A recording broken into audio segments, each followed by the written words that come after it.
안녕하세요. 도율교회 초등부 어린 여러분. 우리가 앞으로는 기도에 대해서 배울 건데요. 여러분이 잘 아시는 것처럼 예수님이 가르쳐 주신 주기도문을 통해서 기도를 왜 해야 되는지, 그리고 어떻게 기도해야 되는지, 그리고 기도할 때 무엇을 간구해야 되는지를 배울 겁니다. 앞으로 거의 2달에 가까이 이 주기도문에 대해서 배울 텐데요. 오늘은 그 첫 번째 시간으로 왜 기도해야 하나라는 이 질문에 대해서 답을 찾아보도록 하죠. 많은 친구들이 궁금해요. 왜 기도를 해야 되는지, 왜 하나님 앞에 기도하라고 자꾸만 왜 선생님도 그렇고 부모님도 그렇고 그것을 요구하는지, 그리고 심지어는 기도하지 않는다고 혼내기까지 하는지 그 이유가 너무너무 궁금하셨을 텐데요. 오늘 바울이 가르쳐 주시는 그 데살로니가 전서의 말씀을 통해서 왜 기도해야 되는지를 배워보도록 해요.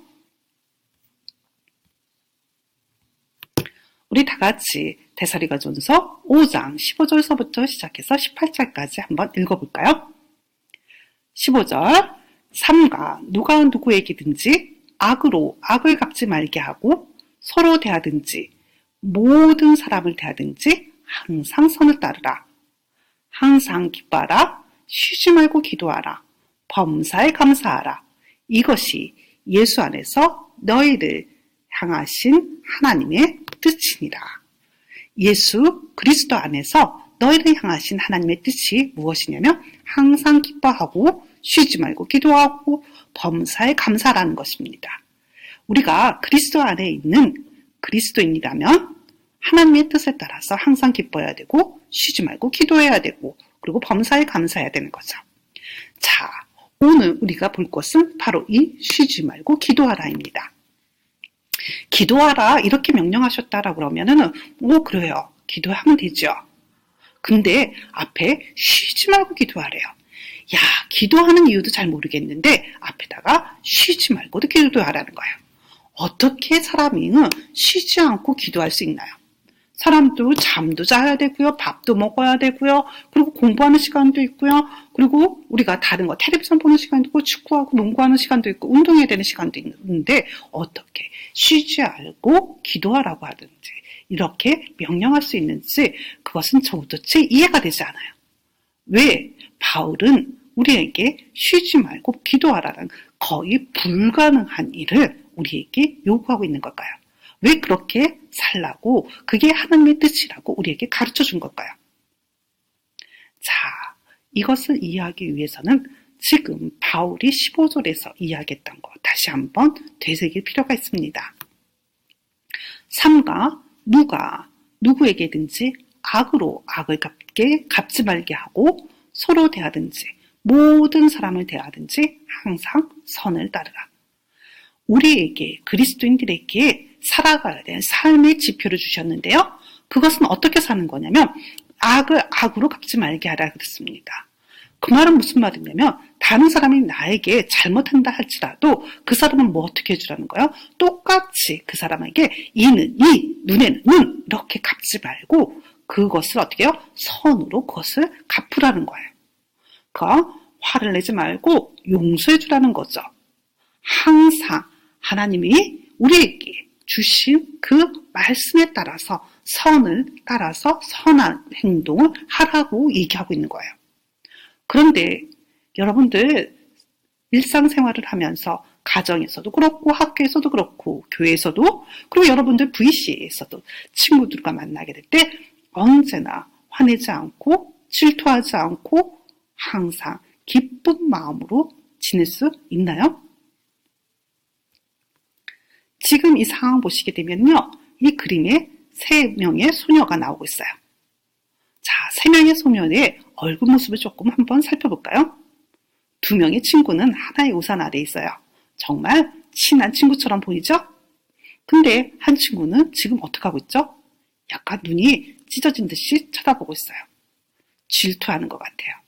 여러분들 이런 경험 있으셨나요? 분명히 나랑 전에 어제까지만 해도 친했던 친구였는데 오늘은 다른 친구랑 저렇게 친하게 지내고 있는 모습 보면서 질투한 적은 없었나요? 여러분들 또 하나의 사진, 또 하나의 그림을 좀 볼까요? 이 그림 보니까 무엇이 생각나세요? 지금 시간이 언제인 것 같아요? 낮인 것 같아요? 밤인 것 같아요? 지금 창문으로 보이는 곳에 달이 떠 있는 거 보니까 밤 시간이에요.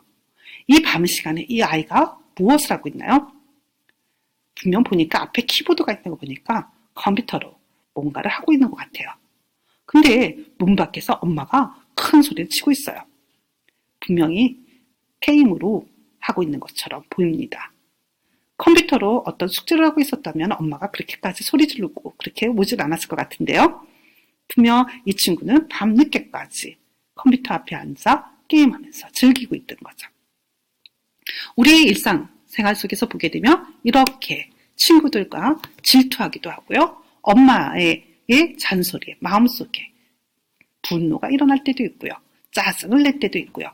우리는 정말 참된 그리스도인으로 살고 싶은데, 그리고 정말 예수님 앞에서 정말 진실한 그리스도인으로 살아가고 싶은데, 지금 바울이 이야기한 것처럼 항상 기뻐하고 친구들과 사이좋게 지내고 악으로 갚지 않고 정말 선하게 친구들하고 사이좋게 지내고 싶은데, 그리고 엄마와 사이좋은 관계를 갖고 싶은데 그렇지 못한 일들이 우리한테 일어난다라는 거죠. 어떻게 해야 될까요? 여러분들, 이런 경우 여러분들은 어떻게 해야 될까요? 저에게 한번 조언해 주실래요? 어떻게 해야지 이 상황에서 벗어날 수 있을까요?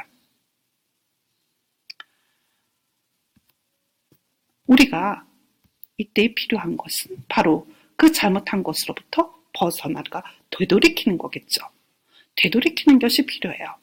분명히 잘못하고 있다라는 거, 친구를 질투하는 마음, 그 마음이 생긴다면 그 질투하는 마음을 다시금 되돌이켜서 그 친구에게 정말 그 친구가 왜 그렇게 됐는지 이해하고 그 친구에게 다가가서 무슨 일이 있었는지 이야기를 나누면서 그 문제를 해결해 나가는 방법, 그런 방법이 필요한데요. 그래서 우리는 돌이키는 마음이 필요한데요. 이 돌이키는 마음이 그렇게 쉽게 오지 않는다라는 거예요. 어떻게 이렇게 돌이킬 수 있냐는 거예요. 분명히 엄마와 밤새도록 컴퓨터 게임에서 엄마한테 혼났어요. 엄마가 화가 많이 났어요.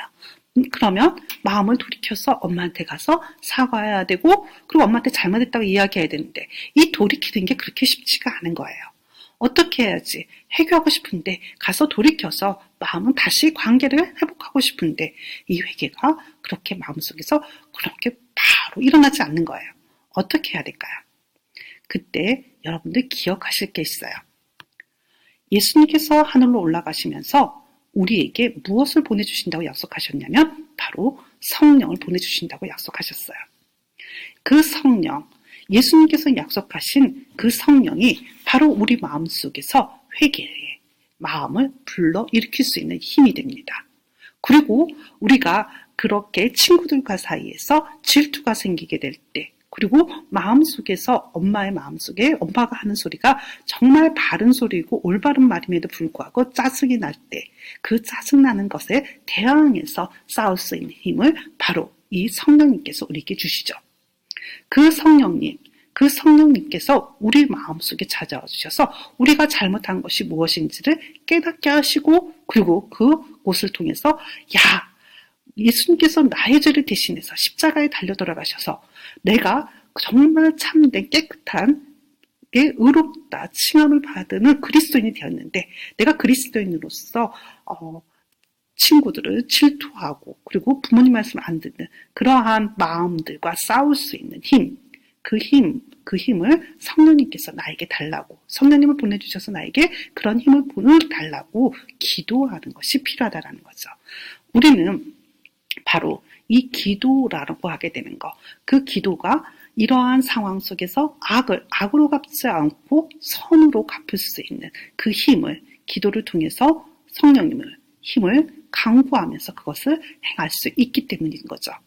그래서 바울은 악으로 갚지 말고 선으로 갚으라고 하게 되는 정말 어려운 상황이 가능한데, 그 가능한 것은 우리가 기도할 때라는 거죠. 그래서 예수님께서 우리에게 바로 그 은혜를, 그 힘을 강구할 수 있는 통로로 기도라고 하게 되는 이 방편을 우리에게 주신 거예요. 이 방법을 우리에게 제정해 주신 거예요.